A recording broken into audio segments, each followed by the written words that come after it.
Of the Coffee Q&A, your daily dose of Coffee Q&A here on the OnoCoffee channel. And oh, that's right. Hold on a second. I need to plug in something else. I just realized that this should change it. I want to upgrade our sound here. I got to plug all this in. Let me just plug that in now, and I think that's going to give us a little bit better sound today from the phone. I'm trying different things with our live stream setup. How's it going, everybody? Welcome back. If you're just joining us for the very first time, this is the Coffee Q&A, your daily dose of coffee Q&A here on the OnoCoffee channel. I know it's a little bit dark.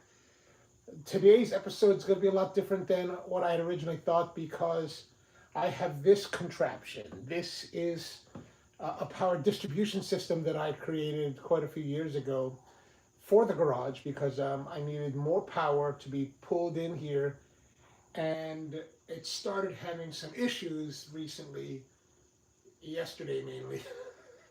It really came to a head yesterday, and I was like, oh, I need to fix this, and I don't really have the time to spare. So we're going to do this while drinking coffee, eating coffee, making coffee, and all of that. Let me just, but right now we're going to do a little segment because, would you like to be my neighbor? I have to put on my shoes. So I've got my socks. I like these Falke. There's a company called Falke, Falke. You can see Falke. And they make these socks. I found these originally. There's a place in Germany called is it Globetrotter? Maybe it's Globetrotter. I can't remember this. But it's right in downtown Frankfurt, and I'm sure there's a few other locations across the country in Germany. And it's an REI. If you're from America, REI is an outdoor store, or a Montbell in Japan, outdoor gear. And man, it's a great shop. I mean, it's a great store. I love to go there in Frankfurt and buy stuff. And I found these. These are Swedish-made socks. Frankie, Swedish-made socks. And these are kind of an athletic sock. And I started buying these maybe like 12, 13, 15 years ago. And every time I go to Germany, I go to this place and I buy a few more socks.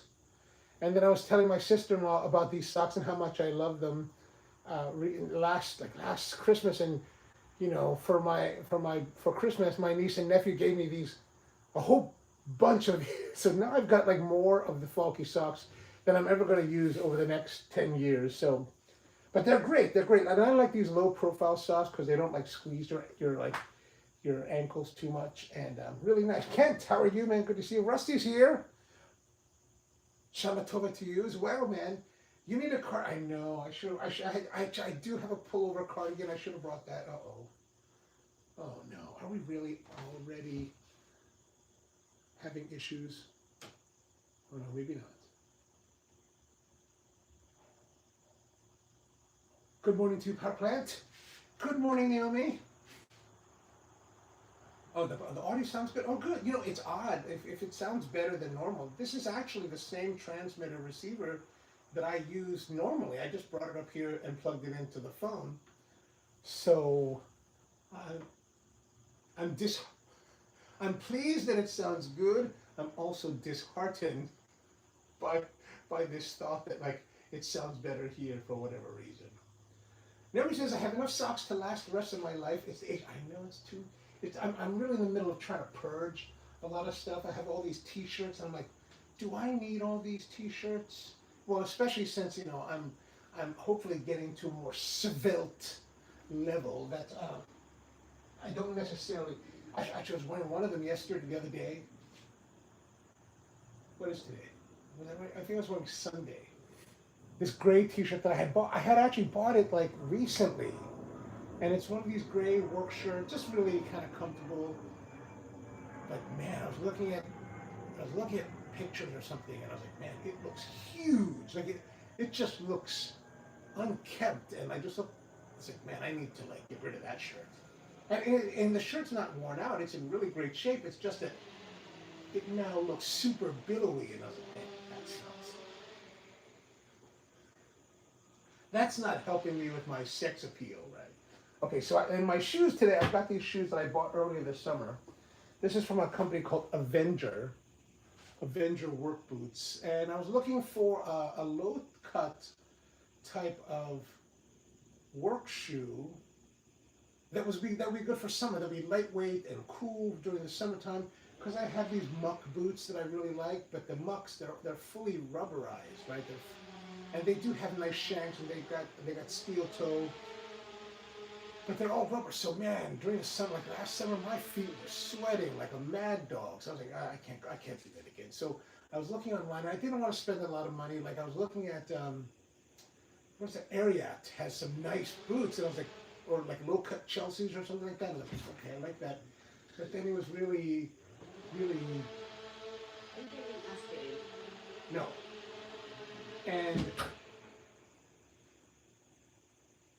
But they're kind of expensive, and these were cheap. These Avenger shoes, which kind of look like Vans in their style, are very, very affordable. They're like $40 on Zappos. And I don't know what's going on with Zappos. I guess Zappos got bought by Amazon, because I bought these on Zappos, and Amazon sent it to me, in their delivery trucks with their Amazon boxing and all that. But I don't know if you're looking for any kind of work shoe, but these are really nice. Like I've worn them all summer. They've been really surprisingly great. They've got pretty good support. Like I haven't been tired too much wearing them. And the best part, they have a safety tool, right? And it was kind of silly, because the day that I ordered them, I was thinking I need to get safety toe because it's so important. Like I don't want to crush my feet. I think it was the day that I ordered them, or the day that they arrived, I was stacking a slab log. We slabbed out a log, and I was stacking. I dropped one of the slabs, and it dropped on my foot. And luckily, it just kind of clipped the front toe of my other work shoes. And yeah, I was like, oh, see, this is exactly why I needed that. I need these safety toe. I think safety toe is super important, especially if you're working in the wood shop or any kind of like work that you're doing. It's always a good idea. I highly recommend it and encourage people to do that. Like I didn't think too much about safety toe back when I was younger. That was a little bit foolish. And luckily I didn't have any injury. And when I was working in motion picture production, motion picture production is not terribly dangerous normally, but it can get dangerous. And in my role as what we call a video assist technician, or even as sound recording, and that's really what I did in movie production. We're not like the grips working with, or the carpenters working with like heavier equipment and more dangerous kind of stuff. The G&E guys, the grips and electricians, they were more prone to that kind of danger. I'm sitting cushy in my chair next to the director typically, so. All right, let's put these shoes on and get to work. So today I've got a special coffee for you. Once in a while I get to play around with some different roasting profiles, and I was doing that not too long ago with this coffee. This coffee is a natural process Brazil, and the Brazils, as you can imagine, have been going up in price, at least here in the United States. So it's kind of an interesting time. So I don't have any special markings on it. This is a natural processed Wajupe, and it is, I just put special. As you can see, I roasted on August 30th. And it's a nice coffee. Oh, well, it's a nice coffee. I don't know what this is going to be like, because I have not done anything with it yet. So this is what we're going to do. I spent the time, got it roasted, 24 grams. Number 3 on the Ode Gen 2 there, Naomi. So that's what we're using. And then we're going to use the AeroPress Clear. Because, it's AeroPressy. And since Rusty's here, 2015 AeroPress Champion of the United States, where it seems very apropos. And of course, in order to do this, I've got a mug.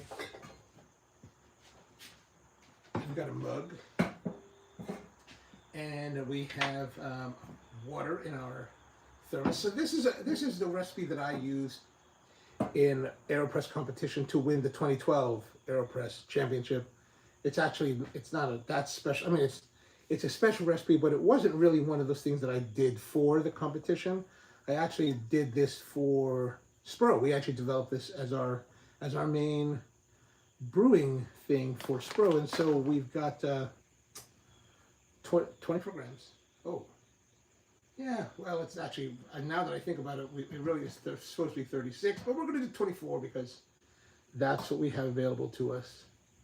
All right, so there it is. Put all the coffee in here.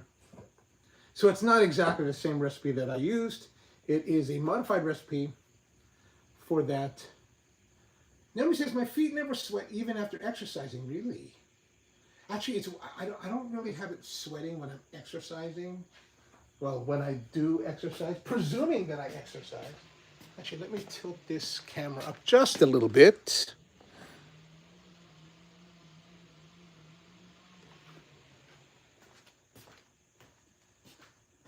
Otherwise, I'm just a talking mouth on the screen. So, yeah, I don't sweat that. I mean, I sweat, but I don't sweat like that. In Japan, says Power Plant, there are several outdoor stores.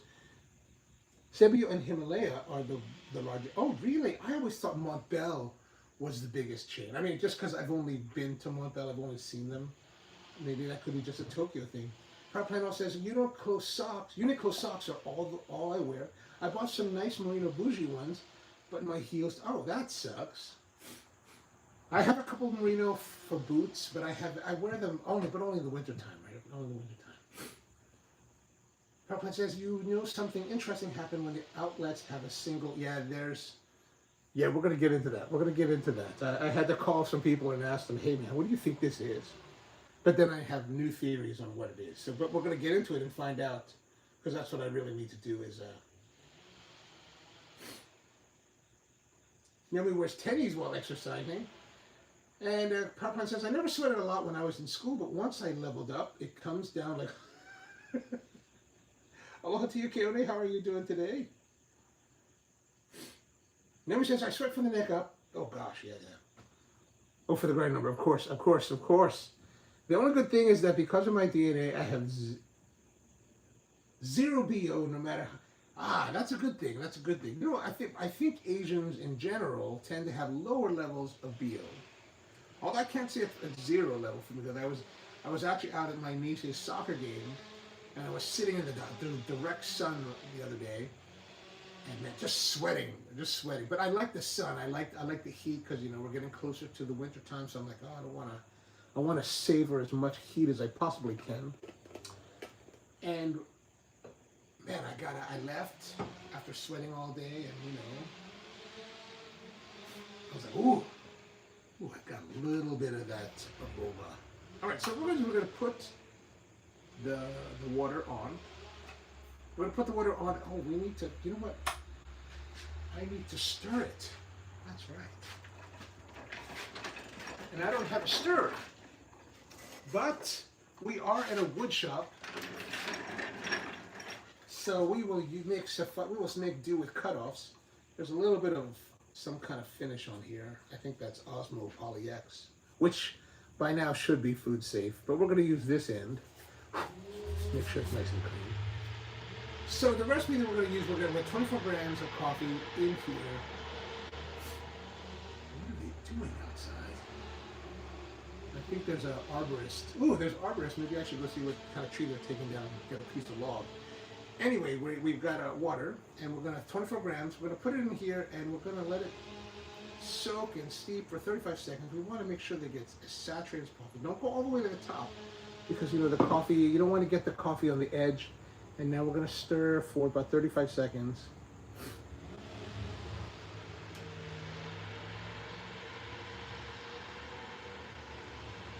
Sounds like they're chipping out that tree. Wow. Here's a little tip for you. A lot of times arborists, when they're taking down trees, when they dispose of the tree, they have to take it to a landfill typically, and the landfill charges them a few $100s to dispose of that. We got our filter in here, and we're going to put that on. And now we're going to put this here, turn it over, and press. So a lot of times arborists are more than happy to give you some of their wood so that they have less to take to the dump. And just press down with even pressure.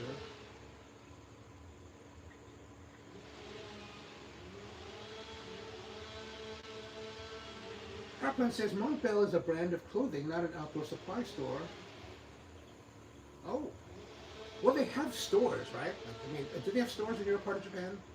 I've been to 2 of them in Tokyo, but I have not really been outside of Tokyo very much since 1990.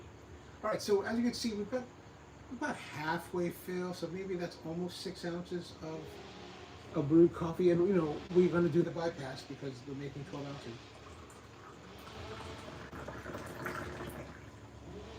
ounces. Very nice, very nice. And then we have our coffee, and that's it. That's our coffee. All right, thanks for tuning in. Have a great day. No.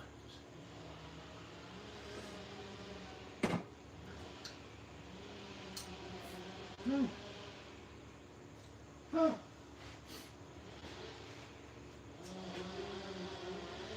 What does it look like? No.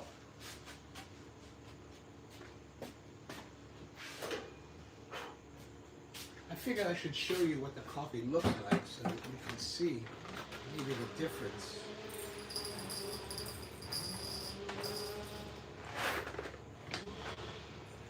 So here's the coffee. And yeah, so the roast is a little bit different, maybe just the way, it's not necessarily the degree of roast is different, the way that I approached it was different. Maybe a little bit more heat applied to it early on.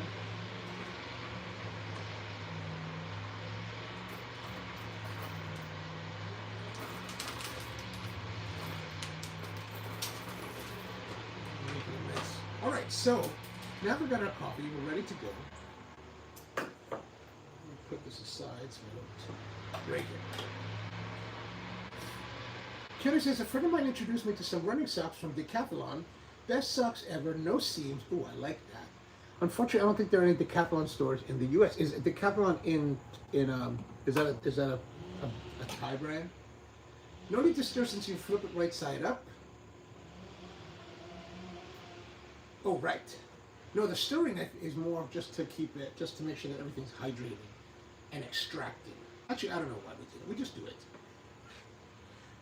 Now he says, and you don't want to spill and get electrocuted for the... Yes, that's a good idea. It's a good idea. The audio is still being recorded from your camera, not your mic. Yes, yes. Yeah, because this is a microphone transmitter, so it transmits to its receiver, which is plugged into the phone. And I've been playing around with this stuff. I actually have this. This is the first generation of Rode Video Micro. What's it called? Rode Video Mic Go. Yeah, Rode Video Mic Go. I think is what this is called. And this is the first generation of it. I have the second generation over here. So on the other live streams that I've been using this on, I have this kit has the other one. I've been using these. This is the generation 2 ones, and very good. These are very good. But I thought I haven't used it on. I haven't used this particular microphone on this phone in this configuration. So I thought, oh, let's try it today and see how it turns out. Hopefully, it's turning out all right. The guy threw away 8,000 bitcoins on a USB stick. Has given up the search. It's oh yeah, wow. I wonder where it went. It's probably long gone. Coffee Cove says I had to plug in earphones so I can hear you better on my phone. Oh, is that because the quality of the sound that I'm transmitting to you is sounding poorly? Okay, so here's the question. So I did plug this transmitter receiver into the phone after we started the live stream. So there is the possibility that maybe it's not even working.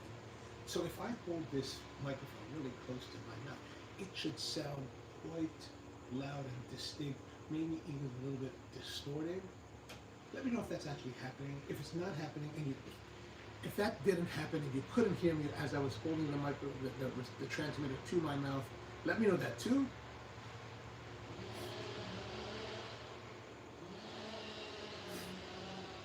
I was asking, did you watch The Mandalorian Grogu movie trailer? I did not even know about it, so I will have to look for that today. Being directed by the guy Dave Filoni, who exec produced the series. Ooh. All right, that sounds good. Oh, it's the camera recording. Oh, I see what you're saying. Oh. All right, so this did not grow. Okay, so I cannot. Okay, so let me go back and get rid of that then.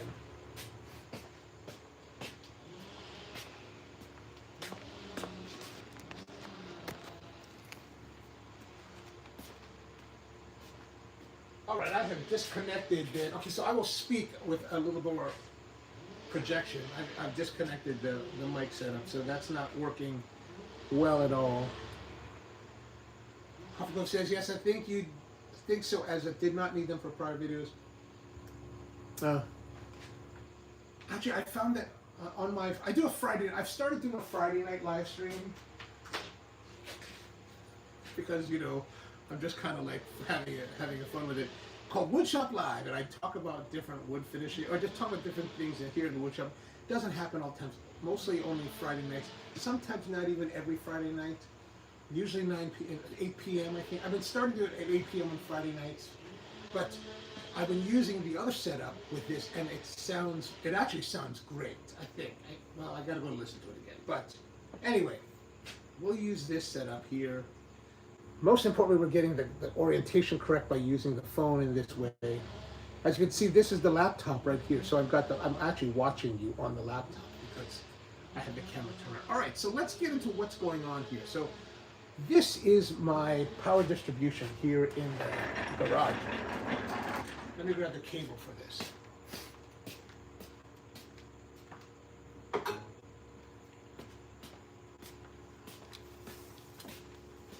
Quite a long time ago, I built a lot of what you see behind me, right? All these shelves, and I tried to make it organized and everything. And, you know, that was really nice. It really helped. This is like in the 90s.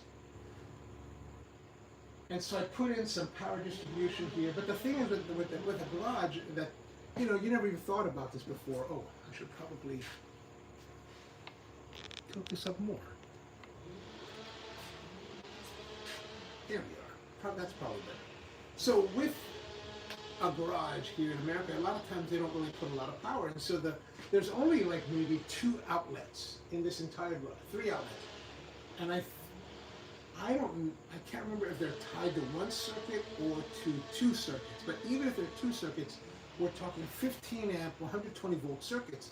And it's like, that is just terrible. So at one point in time, my brother started to get into welding. So he had an electrician come in and run a 50 amp line from the panel out here. So he could plug in his big MIG welder and get to welding, which was like crazy. But good thing he put that line in, because I was like, okay, now we have 50 amp power out here. How do we harness that power when the welder's not being used and get busy, right? So since I worked in motion picture production, I learned a bit about electrical work and all this other stuff. And so I thought, okay, we build electrical distribution systems for movies, because basically we're generating the power on the set. For most times, you have a big generator that comes in, and then they plug in power to that, and then send it all across the set to everyone that needs it. And I thought, okay, let me do something similar, but more on a home scale, right? So what I have here in front of me that we've been working on is basically that power distribution system. So we have a plug that goes into the 50 amp circuit, and this is a 3-prong 50 amp plug. And it works very well. And that runs into a Square D 6-panel box, or 6 outlet box, which right, so we've got 6 panels, or actually technically it's 8 panel box, 2 20 amp 120 volt circuits, and 1 10 amp 240 volt circuit. And so that's because this 240 volt circuit is here because when I got the roaster back in 2008, I had it in here in the garage, and I was started to do some roasting here, and I needed 240 volts. So I installed this to facilitate that. Or maybe I built this in 2008. I don't know. Maybe because if I look here at the way that the coloration of the wood and everything and all the fixtures, it all looks the same. So probably built this in 2008. And it's done really well. Like, it allows me to have, so 2010, which you don't necessarily add up your amperage in this way, but you know, it will not technically pull more than the 50 amps if you had everything running at one time. And it's worked really, really well until this past year when I started having a little bit of burning here. As you can see, there's a little bit of burning going on. Actually, let me turn that down because you can't see that. So you can see here that this plug has burned, and then this plug recently just burned. Now this one got worse. Like I didn't have anything plugged into here, and it got worse. And I noticed it yesterday when we were doing some work. And we were taking out. My brother wanted the compressor we have here, and so I was like, "Hey, you just come and take it." So we were disconnecting the compressor from power, and then I noticed this distribution block, and I was like, that's far worse than it used to be. And there's a little bit of scorching there, and then this has a lot of scorching as well. So it's like, what is going on? Let me raise this up so you can see a little bit better. I just realized it. Now, then I pulled the plug that I used, and I was like, oh crap, look at that. So that's also burning. And if you look here, the orientation is that this is burning it all. It's burning everything, right? There, and there. And so I ran this by a bunch of people that I know, and some of them were like, well, you know, it looks like it could be this kind of arcing can happen if the spades. So when you put your plug inside one of these, there's actually like these little spades that it slides into and connects and makes a connection. If that's loose, that could cause arcing and cause this. But now I'm seeing it across all of them from this cable, and I was like, what is going on here? And so my plan originally was to tear it apart and see what's happening and see if we can diagnose it. And then as I was thinking about it more last night, I started to think, let me run a calculation on the equipment that I'm running on this service now, because in the last 15 years, I've never had an issue with this. Like, it's always been perfect. But only in the last couple months have I had these like overload issues. So now I was like, I wonder if it could be a problem with the equipment, right? So this is what we call 12-3 cable, right? 12 gauge, 3-stranded, multi-strand cable. This is what you use for like extension cords. So I made this extension cord a long time ago, probably about 2008 as well, and it worked great. And so, but now I've got this burning here, and so 12 gauge cable is meant to carry up to 20 amps of load on either 120 or 240 volt circuits. Actually, this is 12-2. This is not 12-3. This is 12-2. This is 12-2. So that means that there's two stranded. Actually, when you talk about cable, there's 12-2, 12. There's 12-2 and 12-3. So it's a little bit of a misnomer, but there's actually 3 different strands in a 12-2 cable. There's a load, which is the black, the neutral, which is the white, and then the ground, which is green. On a 12-3 cable, there's an additional leg called the red cable. There's a red line, red wire that you use as well. And so this is 12-2, and this is what most houses use. Romex that you have in your wall is typically 12-2. Unless you're dealing in 240, then you may have a situation where you have a 12-3. Now, the gauges run, you know, the lower the number of the gauge, the thicker the wire, the more load that it can carry. So for 15 amp circuits, it's like 14 gauge would work. I don't want 15 circuits, so we're using 12 amp circuits, so we're using 12 gauge wire. Now, one of the things about 20 amp circuits is that you don't really want to put more than 80% load of your 20 amps. So really, you don't want to run more than 15 amps of load through your wiring, because otherwise it gets hot. And when the wire gets hot because of the extra load, the potential is that, and we're talking about constant load, not just like temporary load. Like when you start up like let's say a grinder, right? Let's say you start the grinder, you hear that it spins up. The maximum, typically the maximum load that you're pulling of juice from the wall happens when you start the grinder motor, or when you start up your espresso machine. It's pulling the maximum load at that moment. But usually it settles down and has a lower load rate, which is true for most any kind of motor, and therefore any kind of tool and a lot of different devices. Now your constant load, you don't want to have 15 amps, more than 15 amps of constant load in this, otherwise it starts to get hot, and the hotter it gets, the more potential that the sheathing can melt, and if the sheathing starts to melt like this, you get increased chances of fire and total disaster. So that's something to think about.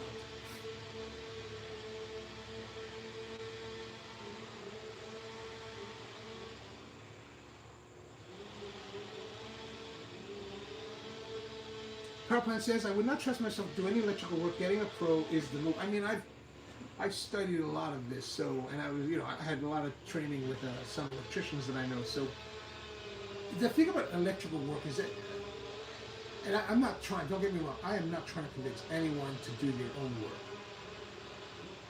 Electrical work is fairly simple. However, making mistakes and doing it wrong could be quite disastrous to both you and your own property. So do be you should be very cautious, but it's not, truthfully, it's not rocket science, right? It is relatively simple work. Now, we've got our panel, so let's get into this and see what could be going on here. We're going to take this piece off.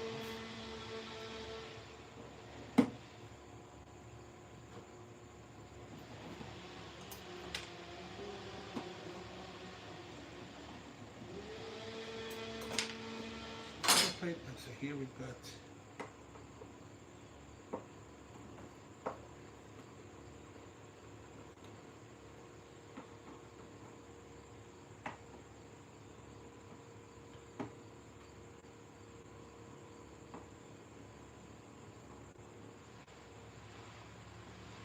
and truthfully, like the manufacturers lay out a lot of this fairly clearly for you.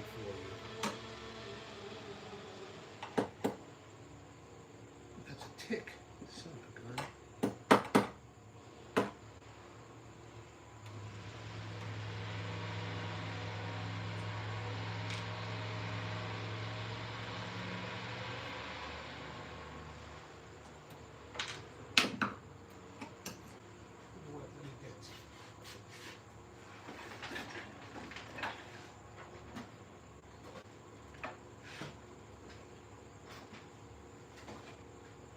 I don't really want to spend all day doing this, so let me just, or at least unscrewing it. So let's get the tools out.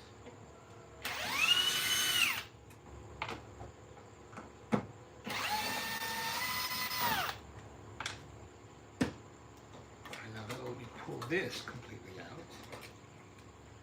All right, so now here it is. Here is our piece. As you can see, I taped it.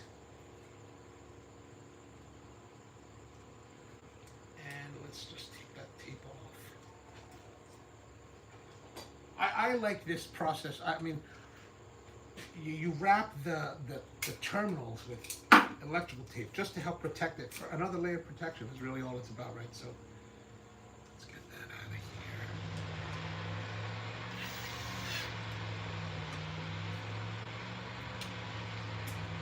You know, part of the reason that I know how to do this is because, you know, when you run a business, you gotta kind of learn and be cheap, and you want to like save a little bit of money because, you know, having some things done is kind of expensive. And don't get me wrong, I am not one that's gonna. I know where my limits are. Like for example, when it came time to put a new panel at the roastery, I called my electrician. I got a great electrician, Korean guy, really awesome. Like he's kind of funny because I'll call him and be like, hey, I need, like I called him one day and I was like, hey, I would like to, I wonder about putting a panel in, replacing the whole like main panel in the roastery. And he was like, And I was like, whenever you're in the area, maybe just stop by. Because I wasn't in a rush, and he was like, I'll be there tomorrow. Oh, no, actually, I think he was close by, so he was like, I'll come by today. I was like, oh, all right. And then he came by, and I showed him what I wanted. Because the panel that was in the roaster when I took possession of it was super janky. Like, they didn't have a cover plate like that. Like, this is a cover plate. It didn't have a cover plate. They had put, like, they had fabricated some kind of, like, plate. And I was like, that is just sketch. Like, I was scared of it. And so, but he was like, I was like, well, when, he said, well, this is the price, and it was really reasonable. I was like, well, when can you do it? He's like, well, you do it tomorrow. I was like, oh, all right, perfect. And so you can see here, this is the distribution panel, right? So some things I'm going to have to do is I'm going to add in, what I want to do is I want to add in another, I'm going to have to add in another 240 circuit to this. I might just, I can replace this because I have 12 2-wire here running to that. And this is the same plug that's on the new piece, the bandsaw that I have that's 220. So I just need to replace this because that bandsaw is at 15 amps. So I would need to have a 20 amp circuit here. These are 20 amps, and they feed, each breaker feeds the 4. So there's going to be some adjustments have to be made, but like I said, when I was trying to figure out why is this burning, like why is this burning, like this one here, I think it, and like I said, I calculated the different equipment that's running on these systems, and I was like, they're not. I used to run everything, like I used to run 2 cables, one from this panel, one from this, 2 extension, two like this, what we actually call stingers in the business, and that I never had an issue. And then I started going to this one stinger, and then I would run the line from like this outlet, run it out here, and then put a power distribution, like a power strip, and plug. So typically I'm plugging in a shop vac and then running whatever tool I'm using. And the shop vac is there to collect the dust. And I always thought that, oh, there's no way that any of these are going over 20. And then as I was calculating all the different pieces of equipment in here, I was like, oh man, I am like definitely pulling. Like, it's not constant load, like I said, it's like peak load is like sometimes pushing over 20 amps. And I was like, oh my gosh. And I think the way that it's pulling the power, the load is so quick or so differently that it's not tripping the 20 amp breakers. So it's just kind of causing a little bit of heat buildup and eventually meltdown, because as you can see on these 3 plugs, this way, on these 3 plugs that have been singeing, they're all in the same position on the hot wire, on the load wire of the extension cable. So I think now that, especially now that I have it open, like everything inside the panel is clean. It's just here at these outlets that we're having issues. So what I'm going to do is I'm going to replace these, check the wiring, make sure that it's all in good order. And then I'm going to replace these receptacles. Actually, I'm going to replace them with higher. These are, I think, looking at the way these are designed, right? Like these are more or less residential grade outlets. Yeah. Because you can see like, and they're 15 amp, right? Because the 15 amps are just like this. Sometimes you'll see some of these type of plugs, and they'll have like another slot here. I don't know if you can see this one so well, but this one has like a T. It looks like a T. That allows you to put different types of plugs into it. Some that are oriented like this, or like this, and like that, right? And so this is a 20 amp plug-in outlet. This is a 15 amp, right? So I'll get upgraded commercial 20 amp because we're pulling a lot of it, and I think that could be part of the issue. These are just not designed. So even if they're running 18 amps at peak load, and maybe not even hitting the 20, 18, 19 amps, then these receptacles are not really designed to handle that kind of pull. And when I built this panel, I wasn't using equipment like I am using today. And then perhaps maybe the thing is to go back to using two cables, two stingers from these two different circuits. And I might just end up adding a couple more of these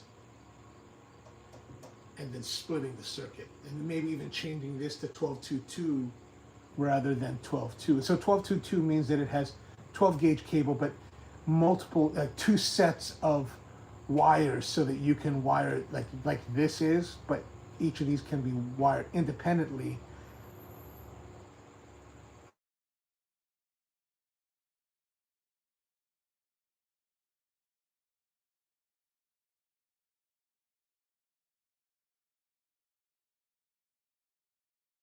So that's kind of, that's pretty much what I have to do today. And it kind of has taken a precedence because this is what powers everything in here that I'm using. So I kind of am kind of stuck and dead in the water without running this. Well, let's catch up with the. Neighbor says I've been electrocuted once, scarred me for life. I won't go near any DIY. You know, I hear you. That's totally understandable. And actually, I had a bit of a scare myself a few years ago when I was building out the roastery. So, like I said, I called my electrician. I had him replace my panel, and he replaced it. It was great. It was awesome. He did an amazing job. That guy is amazing and very reasonably priced. But I did the rest of the wiring. So I wired the entire roastery beyond the panel. And where I get a little bit wiggy is that you have to, when you connect into the let me show you. I'll show you this really. I got to get in here. When you connect your circuit breakers, right? So the circuit breakers pop out like this. So you wire in the black wire, the hot wire, to the circuit breaker. And then your neutral, the white, and the ground go into these bars. They all go in the same place. But what this does, and why? Because this has a ground wire, right? This green wire. In this case, it's running back to the other panel through the walls, the main panel, and that main panel is grounded into the ground. Like when they put in the,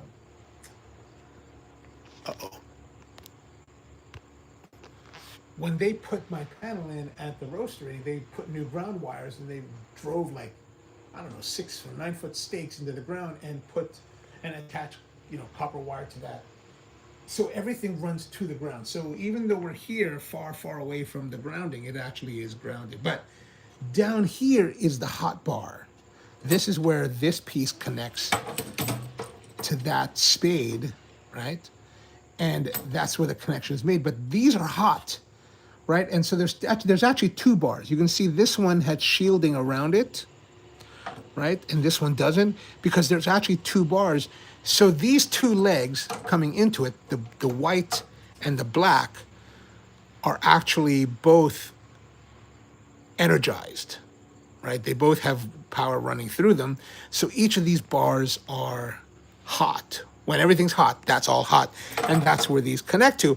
And so one day I was connecting some circuits, and I was like, I have done it hot, right? Like basically what you do is you screw these in, and then you screw this in, and then you drop it on. There's a bar down here that you kind of put it in, right? And you click that on the bar, and then it rotates onto the other spade that's actually powered. Actually, let me slide this over. And that's it. And now your circuit is, and then you turn it on, your circuit's live, and you're good to go. Well, I was doing, that's what I was doing. I was screwing something on. And so normally I've done this live, meaning that I've done it when this was energized. However, for whatever reason that day, I was so I got a little bit skittish, and I was like, and I just killed the power to the entire panel. I just shut it off, and I was like, I don't know why, but I just turned it off, which was great because I was doing something where it's a different configurations. I was screwing one of these down, and it slipped, and I hit it. And I was using probably this screwdriver, which is actually kind of insulated. It's not the full insulation, like the full insulation, but these are electrician screwdrivers. This is made by a company called Klein Tool, really nice quality, American made. But I tapped it, and I was like, son of a bitch. I was so like, because the possibility of getting yourself electrocuted with the full load from the panel was like just horrifying. So I was totally like, I was like, I'm done for the day. I had to stop. I was totally. So yeah, I really get you when you say that. I totally understand, and I don't think if you don't feel comfortable, with it, it's definitely not something I would recommend. I will never encourage you to do your own electrical work. That's just not something that I would ever want to do. Like I said, it's very simple, right? You just basically are connecting, like, for example, here you can see on this, there's brass looking screws, there's silver looking screws, and then there's green screws. White, black, green.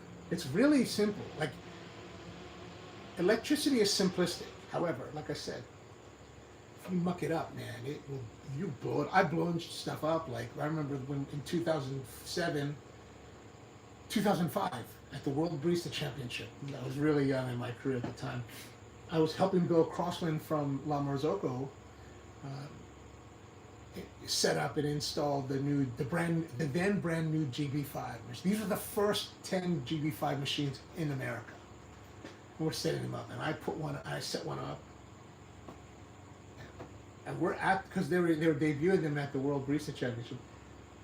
And I plugged it all. I attached everything, put all the wiring in, energized it, and the thing blew up. Like, it was like, psh, and smoke started coming out of the box. I was like, oh, lovely. And to Bill Crossland, man, I was still a neophyte then, right? And he was so gracious. Like, this was his baby. Like, he had to help develop this machine, and I'm sure he must have been way irritated with me, but he was so patient. He was like, "Oh, don't worry about it. We'll fix it. We replaced the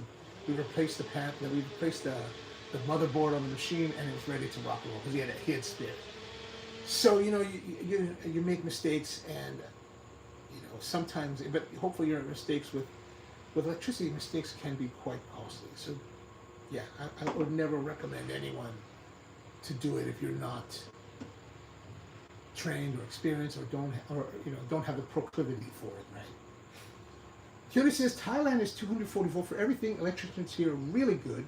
A friend of mine is an electrician, and he prefers to work on 240 lines. He said 120 grabs you, and 240. Oh, yeah. I mean, we've seen that here. Like, people, if you touch wire, you can, like.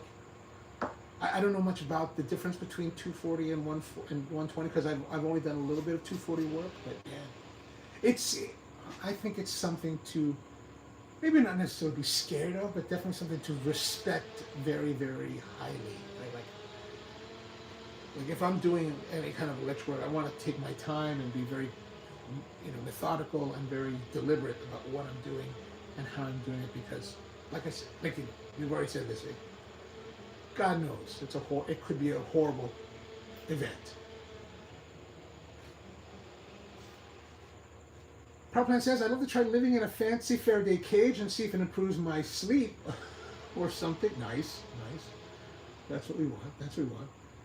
We are bombarded by so much these days.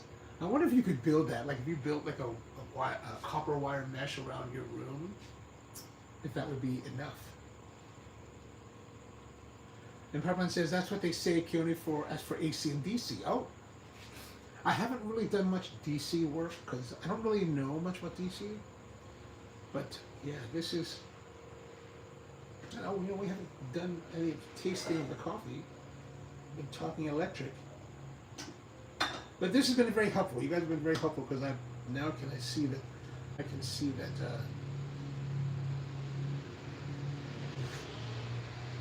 what the potential issue is. And actually, here's something interesting that I just noticed as we're looking at this now. Remember that I said that I wrapped this, one of the good practices to wrap this in tape, and it's something I learned along the way, which means that this that is not wrapped was done prior to this piece. Because now, ever since I learned this technique, I'm like super hardcore about doing that. Like I don't want to make anything without wrapping the terminals to protect it. Like,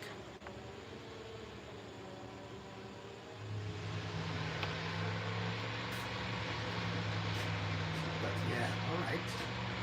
Okay, so what I need to do is I need to get some more outlets, and I need to change this to a 20 volt, 20 amp breaker, and that should be good. That should be good, and maybe I might upgrade the wiring. You know, beyond the plug, the wiring looks in great shape. Like everything looks very solid. So that's very positive in my opinion. All right. Anything else today? Okay, that's good. All right. So we have our coffee, the special roast from August 30th, which tastes actually now that we're getting in the groove of it, it actually is pretty darn good. A little bit different. I'm trying to think of how is it different. Like, what am I tasting? Like, honestly, I don't love it. It's just there's a little twang to it that I'm not used to tasting.